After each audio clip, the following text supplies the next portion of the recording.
बच्चों, अब हमारा जो नेक्स्ट टॉपिक है वो है अर्ध तरल आहार। अर्ध मतलब कि आधा, तरल मतलब जो लिक्विड फॉर्म में हो पानी जैसा, आहार मतलब भोजन। तो ऐसा भोजन जो पूरी तरीके से लिक्विड फॉर्म में नहीं है।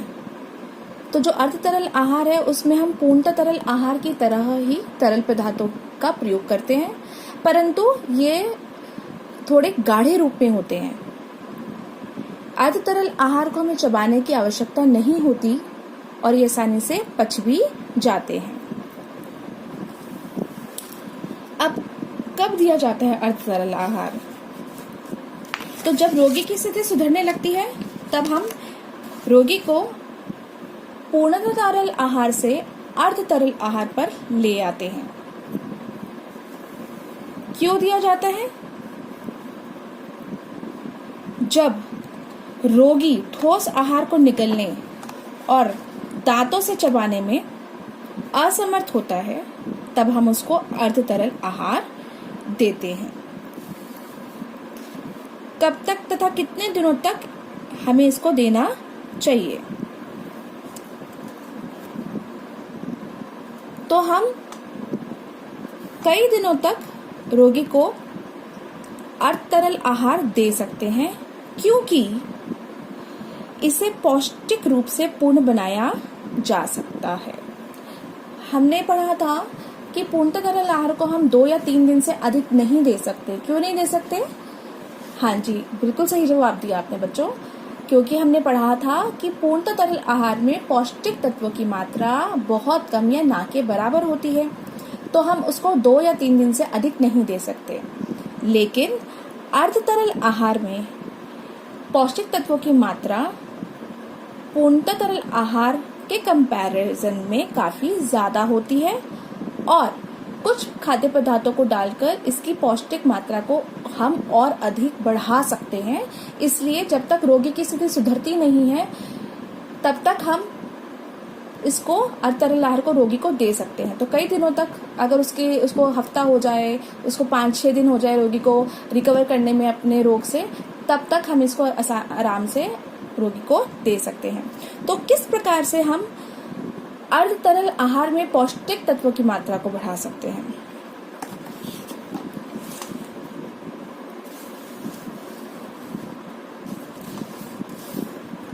तो हमारे पास 2 तरीके हैं। अगर आपको अर्ध तरल आहार में प्रोटीन की मात्रा बढ़ानी है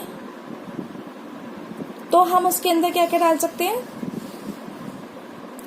बसा रहे दूध का पाउडर, अंडा या अंडे की सफेदी हम जो भी अर्ध तरल आहार हमने बनाया है उसके अंदर मिला सकते हैं।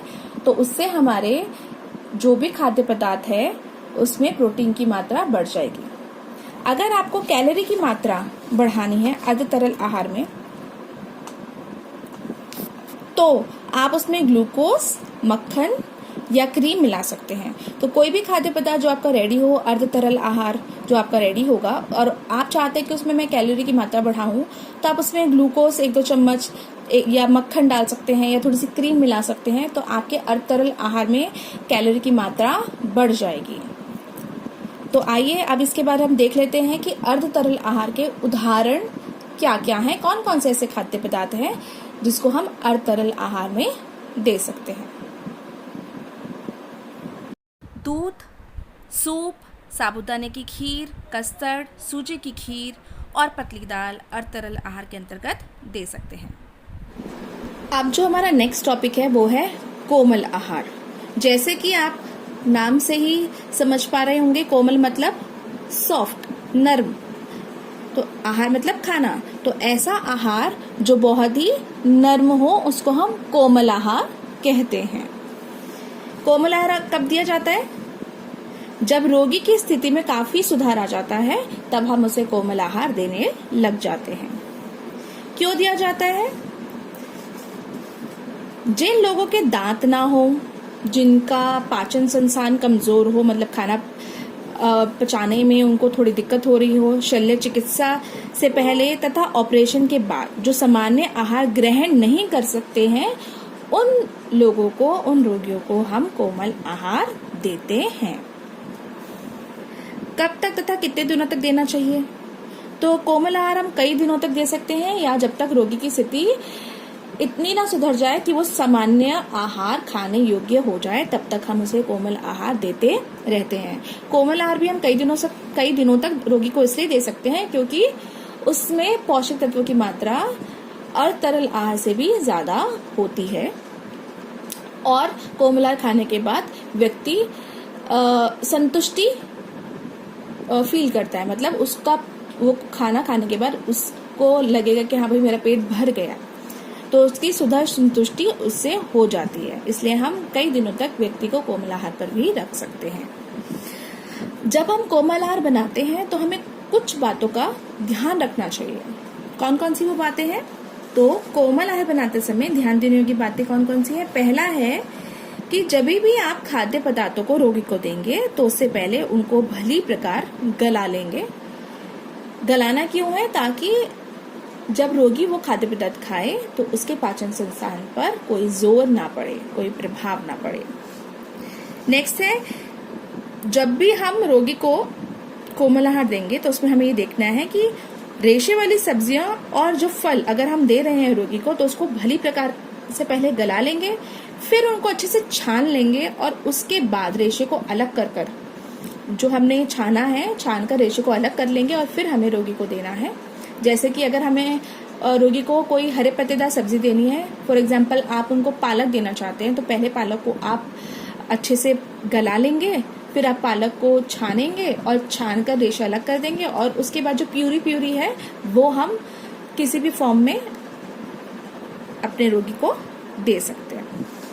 नेक्स्ट है, खाना पकाने के लिए उचित मात्रा में पानी का प्रयोग करें।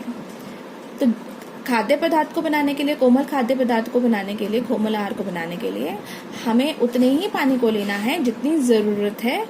उचित मात्रा में पानी ले, ना कम ले पानी, ना बहुत ज्यादा ले पानी। कम लेने से खाद्य पदार्थ आपका हो सकता है अच्छे से गले ना, और ज्यादा पानी लेने से क्या होगा कि जो खाद्य पदार्थ में कुछ पौष्टिक तत्व होते हैं वो पानी में रिस जाएंगे, जिससे खाद्य पदार्थ में पौष्टिक तत्व की कमी हो सकती है। इसलिए उचित मात्रा में खाना बनाने के लिए पानी का प्रयोग करें। चौथा है, रोगी को आहार थोड़ी थोड़ी मात्रा में थोड़ी थोड़ी समय के पश्चात दें, जिससे उसके पाचन संस्थान पर कोई भार ना पड़े। लास्ट है, आहार को पौष्टिक बनाने के लिए दूध और दूध से बने पदार्थों का अधिक प्रयोग करें, जिससे हमारे जो कोमल आहार है उसमें भी पौष्टिक जो मात्रा है उसको हम पौष्टिक तत्वों की मात्रा को हम बढ़ा सके। आइए अब हम देखते हैं कि कोमल आहार के उदाहरण कौन कौन से हैं।